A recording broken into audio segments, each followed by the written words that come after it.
Throughout the years, I've replayed a few segments now and again. These turned out to be my favorites because the subject was relaxed and honest about their view of their accomplishments. They also spoke candidly of some of the decisions they made to bring them the success they sought. This is one of those segments. Please enjoy my interview with Wayne Huizenga. My guest is a person that needs little introduction. He's the only person in history to build 3 Fortune 1000 companies practically from scratch: Waste Management, Blockbuster Entertainment, and AutoNation. He's the only person to have developed 6 New York Stock Exchange-listed companies. He also owns the Miami Dolphins and is the previous owner of the Florida Marlins baseball team and the Panthers hockey team, making him the only person ever to own 3 pro teams in a single market, 2 of which won national championships. In 1992, he received the Horatio Alger Award, given to honor Americans who have overcome adversity to achieve great success. He's also a 5-time recipient of Financial World Magazine's CEO of the Year, and he was named Ernst & Young's 2004 U.S. Entrepreneur of the Year and 2005 World Entrepreneur of the Year. The list goes on, but instead, let's meet the man who has achieved all of this and get some insight into his world. Wayne Huizenga, welcome to On the Money. Thanks, Steve. Happy to be here. Wayne, let's start at the beginning. How did you end up in the waste business? Oh, man, you talk about being in the right place at the right time. That's the way it was for me. When I got out of the Army, my father took me to lunch the next day, and at lunch bumped into an old high school friend of his who turned out to be in the waste collection business in Chicago. He was down here because he had 3 trucks operating up in Pompano Beach, Florida, and over lunch he said he was looking for a new manager. He asked me what I was doing, and I said, well, I just got out of the Army yesterday, and I don't have a job yet. He said, good, you're my new manager. Well, that is not what I wanted to hear, but he said, okay, fine, I understand you don't want to be in the waste business, but do me a favor and take this job for 3 weeks to help me out until I can bring someone from Chicago down here to run the business. Well, 3 weeks turned into 3 months and 4 months and so forth, and so finally one day I flew to Chicago and I said, Herman, I want to buy your business. I don't understand that. How did you start from the very beginning and get to the point where you could turn around and buy his business? Well, I didn't like the business to begin with, but after I was there for 3 or 4 months, I thought, this isn't such a bad idea. And at the same time, there was a small business for sale in Fort Lauderdale. Mm-hmm. And it was, when I say small, it was really small. It was $500 a month worth of business. So I thought about buying that business, and I thought about Herman's business, and so I flew to Chicago, and I said, Herman, I want to buy your business. He said, great. This was a long time ago. Now this is in 1962. He said, I want $35,000 for my business, and I don't own any of the trucks. I lease the trucks. And I said, okay, fine, I'll buy it from you. He said, how are you going to pay me? I said, you're going to finance me. And he looked at me, and he said, he said, okay, I'll take a chance on you. He said, but understand one thing. I'm not doing this for you. I'm doing this because I'm a friend of your father's. And I said, great. And so I bought that business and then bought the little business in Fort Lauderdale. So now we had 3 trucks running in Pompano Beach and 1 in Fort Lauderdale. And back in those days, they were separate cities. They weren't connected like they are today. And so I got in business kind of by accident, something I really didn't want to have. And that's kind of been a story for me, Steve. I've been lucky in being in the right place at the right time. And sometimes I even said I didn't want to be in that business and ended up going in it anyway, and turned out to be the right thing to do. So, Wayne, how did you manage to build this company, Waste Management, as it turned out to be, into this giant public company that it became? Well, I ran the company here in South Florida for about 10 years. And by that time, we had expanded down into Miami and Hollywood, and we picked up the refuse for the city of Key West, and had a small business in Tampa, and then a fellow that was married to my cousin ran a family-owned business that was owned by my 3 uncles. My 3 uncles all died under the age of 50, and so he was running the business in Chicago, and I heard of his name because he was married to my cousin, but I never met him. So he came down to Florida and on vacation, and we chatted and talked, got to be good friends. And a year or so later, he came back to Florida, and he said, hey, I've been thinking. He said, you're really in a fast-growing market, and how are you growing this business so fast? Where are you getting the money? I said, man, I own every bank in Florida money. Are you kidding? And he said, well, we're doing really well up there, but we're not growing so fast because it's more of a stable market. So I make a long story short, he suggested, not me, but he suggested that we go into the we merged the two companies together, and mine was called Southern Sanitation, his was called ACE. So we merged the companies together and called them Waste Management. Oh. And 6 months later took it public, and then we had a high multiple on our stock. And so we went out. Our plan was to grow nationwide, but rather than start from scratch with one or two trucks in each market, we thought we'd buy the best guy out in each market we wanted to be in. Most of that was in the Sun Belt, and so we went around the country trying to find the best operator in each market, and we acquired that person. And let the person stay on and manage the business for us, and grew the business internally very aggressively after that. After we once made the acquisition, we wanted internal growth rather than acquisition growth. And so we acquired 100 companies in 9 months around the United States. So, Wayne, you had this high multiple. In other words, the public stock was selling at a high price to its earnings, and you were able to use that as a kind of currency? Yeah, we were about 30 times earnings, and we were buying people out at 10 times earnings. And so we had a spread, and that only helped the stock go up more. Sure. The more companies we bought, the higher the stock went up. Because Wall Street's looking for growth, right? That's exactly right. And and it wasn't long before we gave them all the growth they wanted without doing so many acquisitions, because we were in the great markets and we were growing internally. So eventually, I guess you got that business to a certain size, and you decided to change direction? Well, we grew all around the United States, and then we went international. And we had businesses in Australia and Argentina and Venezuela and all throughout Europe. We were in Hong Kong, and we were in Saudi Arabia. It grew to be a very big company in a short period of time. And I was commuting from Florida. For 10 years, I commuted to Florida every Sunday night, came home on Friday night or Saturday.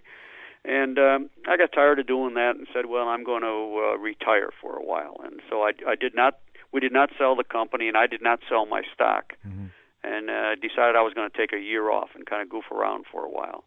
Well, that lasted 3 weeks, and I was climbing the walls, and so I started going in other businesses. Wayne, let me ask you this question about Blockbuster. You know, some have called you a visionary for starting Blockbuster, but you see it a little differently. How did that business begin for you?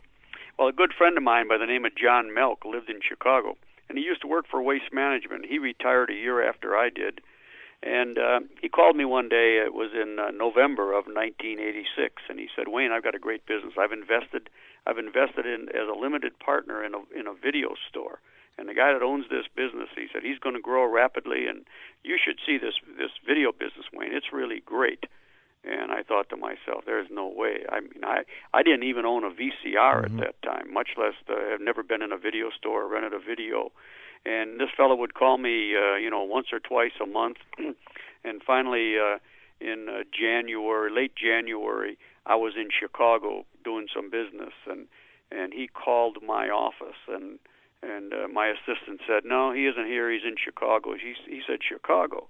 So he tried to run me down in Chicago, and he couldn't find me. So he went to the airport and waited for me to come back to get on the airplane. And when I got there, he said, no, you're not going home till you see my video store. So reluctantly, I went with him to see the video store. After that, I was very, very impressed with his Blockbuster store. But that's not the way, the newspaper writes it or the magazines write it. They talk about what a great visionary Wayne is, and he came up with this concept and this idea, and that really wasn't the way it happened. You were no technology guru who saw the future. No, it was just my good friend saw an opportunity.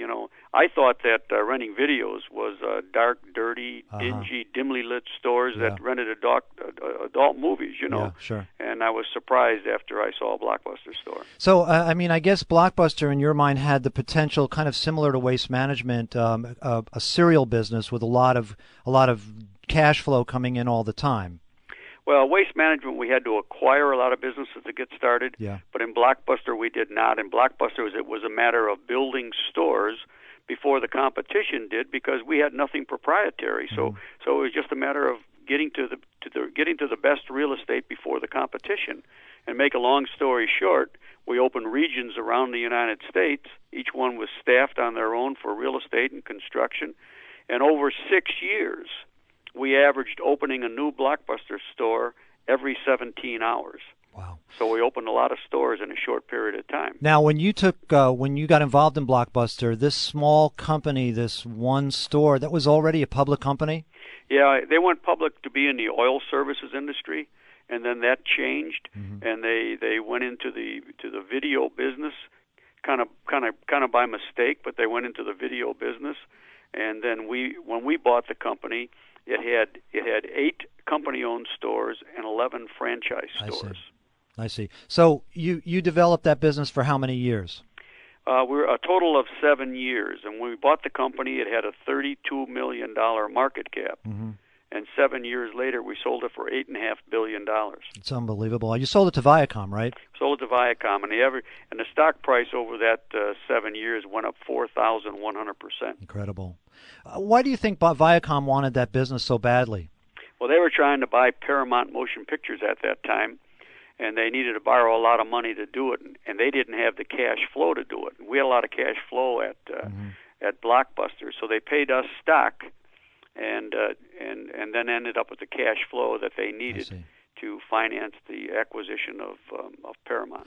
Did Paramount's anxiety or the need for their cash flow help get you the price that you were looking for? Yeah, no question about it. You had a buyer on the other side that in order to make the transaction that he wanted to make, Paramount, he needed something to make it happen, and we were that something. All right, I'm talking to Wayne Huizenga. We've been talking about Blockbuster, how he got started, not really the visionary as everybody, as maybe the media has played it up to be, how he got started in waste management. Now there's another company, Wayne, that you were involved in that you started very much from scratch, and I'm talking about AutoNation. I looked it up, and AutoNation has an enterprise value now of $8 billion with revenues approaching $20 billion. How did you get that going? What was the concept there? Well, after we sold Blockbuster in 1994, we looked around for a year, maybe a year and a half, trying to find the right business. And we'd hear about a company, but before we would look at the company, we would always look at the industry. And after we looked at different industries, we would pass on them. And then finally we came across the automobile industry. It was obviously right in front of our eyes, and we never really focused on the automobile industry. But if you think about it, it's a $1 trillion industry. There's about $350 billion in new cars sold every year, $350 billion in used cars. Then you do the warranty work. Then you add in the parts and service, and you're up to $1 trillion. And so the industry was so huge, we started figuring, boy, if we could get 5% of that industry, or if we could get 10% of the industry, we'd be a $100 billion company. Let me see if I understand this, because the automobile industry is a very mature industry, but you're looking at something else besides the number of units being sold. You're looking to consolidate within it? We were looking at consolidation, and actually when we were looking at the business, we found some disturbing trends that we didn't like. And because we didn't like it, we thought there was an opportunity there. For example, most people don't realize that the average car dealer, 75% of the people who bought a car there this year will not go back to that same dealer for a number of different reasons. Maybe they thought they paid too much. Maybe they didn't like the service. Maybe they decided to go a different way. But if you're a businessman and you lose 75% of your customers every year, that's pretty doggone tough. Yeah. And that's why today we see so much advertising in the automobile business because they lose a lot of customers and they have to keep trying to gain new customers. And so we looked at that and said, wait a second, there has to be a better way. If you treat the customer with respect, if you listen to what the customer and your employees are saying, if you think about saying, hey, thank you for the order, it's pretty easy in business. And so we kind of said there's an opportunity here. We just treat the customer better.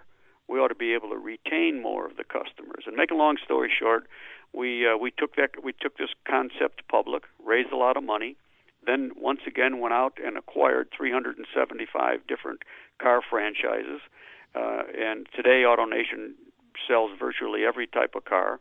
And we're in 17 states now, and we have 375 different franchises. And so all around the state. And so now, like you said, we do about $20 billion a year, and business is very good, and we try to treat the customer different than most people does. In some markets, we have one price sales where we quote one price and we don't negotiate, and it's a good deal for everybody. And we do that wherever we can, but in some markets we can, in some markets we can't. But still we use the best practices concept, where we take the best practice from every dealership around the country. We use that, and we treat the dealer right. We treat the customer right. Now, Wayne, the way AutoNation looks right now is not really the way it looked when you started. You guys made some initial mistakes at the beginning. Describe some of those. We made some huge mistakes. See, you can't just go out and start a Ford dealership or a Chevrolet dealership. So we went out and we started building used car lots, and they were big used car lots. I remember them. 20 acres at a crack, and we did that. But what would happen is we'd have a couple of thousand cars on the lot, and all of a sudden one morning you'd wake up and one of the manufacturers would say, "Okay, we're giving a $2,000 rebate on cars." Well, all of a sudden every car on our used car lot was worth a couple of $1,000s less. Mm-hmm. And so that hurt us. We'd have a great quarter, and we'd have a bad quarter. Then we'd have two good quarters, then we'd have two bad quarters. And so we said, okay, this is okay, but what we really need to do is get into the new car business as well. So then we changed our concept slightly, and then we went in to acquire new car dealerships along with used cars. And that's pretty much what we do now. Like I said, we have 375 dealerships. Well, I know from the early days you were trying to brand the AutoNation name, but you weren't really able to do that. Why was that? Well, we did want a brand, no question about it. We wanted AutoNation nationwide. But when we started selling new cars, the manufacturers said, "Oh no, you're not going to have the AutoNation name be bigger than the Ford name or the Chevrolet name or whatever the case may be. So you can call it AutoNation in one market, but in another market you have to use a different name. So all around the country now, in Las Vegas, for example, we're called Desert, and here in Fort Lauderdale we're called Marooney. And so in different markets, we're called different names, even though the parent company is still called AutoNation. I'm talking with Wayne Huizenga. Wayne, of course, has been in this area for many, many years. He started out in this area, as he's just described. And he, again, as I said earlier in the program, he's the only person in history to build 3 Fortune 1000 companies practically from scratch. We've been talking about Waste Management, Blockbuster, AutoNation, and this is for our Entrepreneurial Spotlight segment. I know there's another business you got involved in with a chain of business hotels called Extended Stay.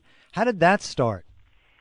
George Johnson is a very good friend of mine from Spartanburg, and he used to be a big Blockbuster franchisee, and he and I were friends. And after we sold Blockbuster, we were looking for something else to do. And one day George called me, and George was real big in real estate, mini warehouses and so forth. And so he called me one day and he said, "Listen, I was just talking to a friend of mine, and he told me about a new concept in Atlanta, and they're called Extended Stay Hotels." That wasn't the name of the company, but that was the it's like Waste Management is picking up Waste Management. Mm-hmm. So we said, okay, fine. And he said, "I'm going to go take a look at this hotel, Wayne. Would you like to meet me?" So he flew from Spartanburg, and I flew from Fort Lauderdale. We met in Atlanta and looked at this hotel. It was the extended stay concept, where the average traveler would stay about 3 weeks. It was a small room with a full kitchen, and so the people that stayed there could have breakfast or dinner there in their hotel, in their room if they wanted. They could cook if they wanted, or they could pop something in a microwave or whatever they wanted to do. But there was a full kitchen there, and we liked that concept. And so we bought that hotel. Why did you like that concept? We liked the concept because it was different than anything else was out there. They operated it pretty much as you would at home. Mm-hmm. They changed the sheets about every third day, and the room cost was down. There was no lobby. There was no restaurant. There was no ballroom. It was very simple. It was more like an apartment building than anything else, mm-hmm. with a bunch of one-bedroom apartments and a kitchen. And we looked at the projections, and we liked that a lot. They actually turned out to be better than we thought they would be.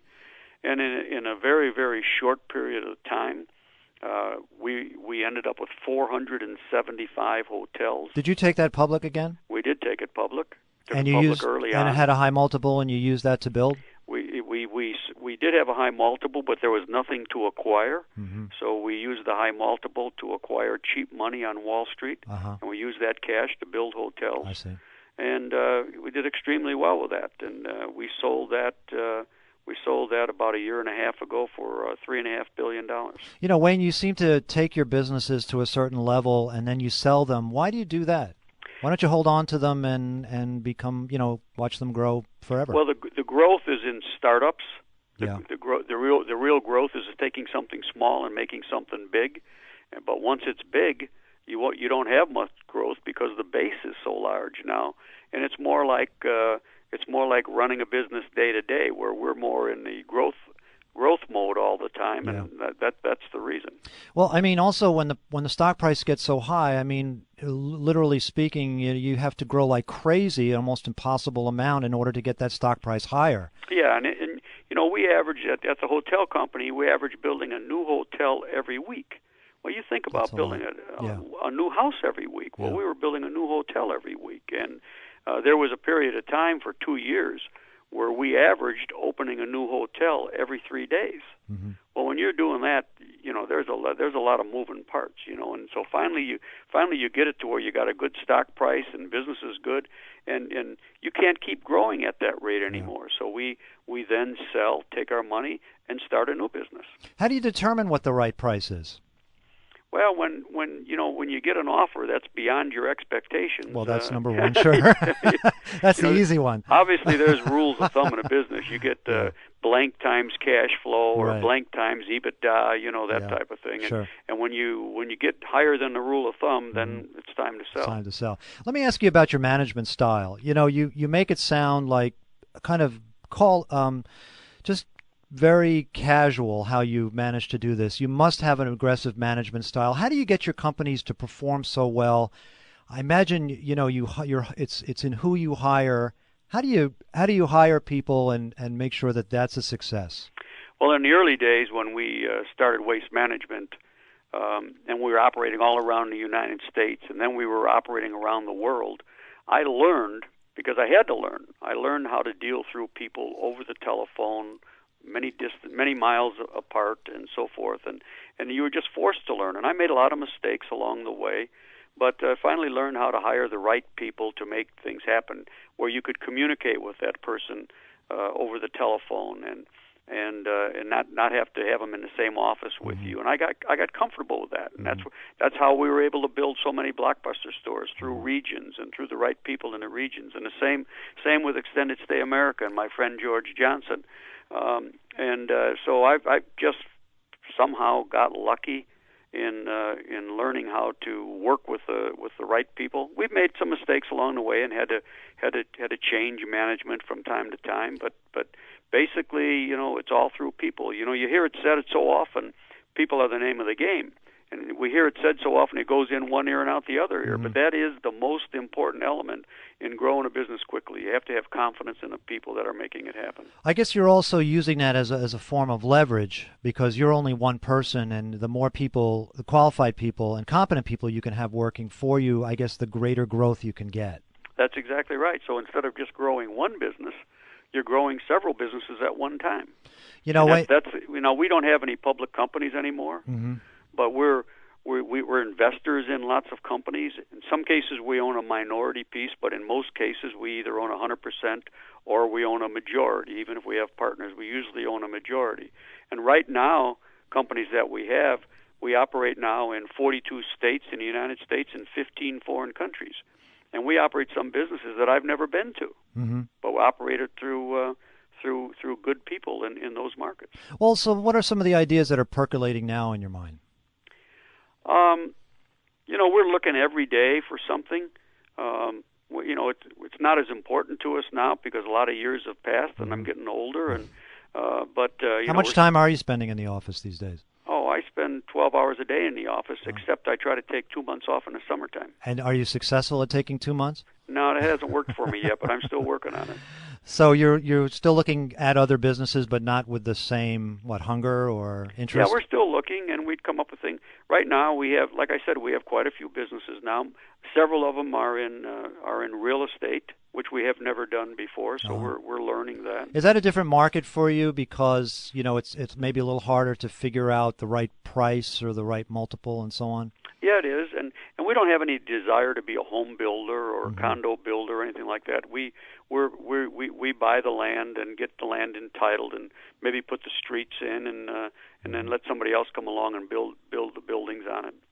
So you're buying the raw land kind of in the outer sections of in the path of progress. In the path of progress. And then we, like we said, we take it to a certain level, and then we sell the rest of it off. Now I know when we were talking before, you had mentioned that you think that people coming up today absolutely need an education. I know that you didn't finish college. But what's more important to you, street smarts, academic smarts, or what?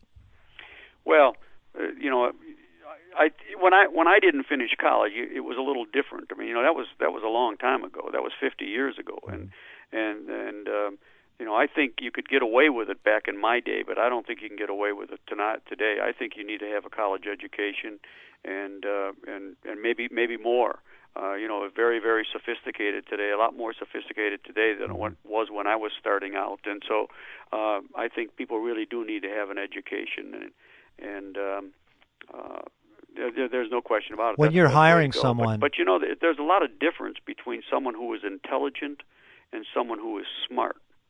And obviously I'd like to have someone who's intelligent and street smart. They seem to be the same to me. Tell me what the difference is in your mind. Well, someone's really intelligent, but they can't see an opportunity, or they're so intelligent they can't really relate to people that aren't intelligent. They can't work with the average person, and it's tough. And so if I could pick one person who had a great personality and was smart, I would pick that person over the extremely intelligent person. That's very interesting, especially, I don't know the exact name of the award, but you received Yale's highest award, I think, for non-academic achievement. So here you are saying, perhaps academic smarts are a little less valuable than street smarts. Depends on which business you're in, you know what I mean? Sure. But I think someone with a great personality and someone who gets it is more important than someone who is extremely intelligent. So that concludes my interview with Wayne Huizenga. I think you'll agree with me that Wayne was honest about the challenges he faced and mistakes he made, but was wise enough to learn from them and stay focused on his ultimate goals. He was also smart enough to understand that it was the people he surrounded himself with that made so much of the success possible. I know the South Florida community is a little diminished with his passing, and I wish his family health and continued success. And if you have any comments or questions, don't hesitate to contact us at stevepomeranz.com.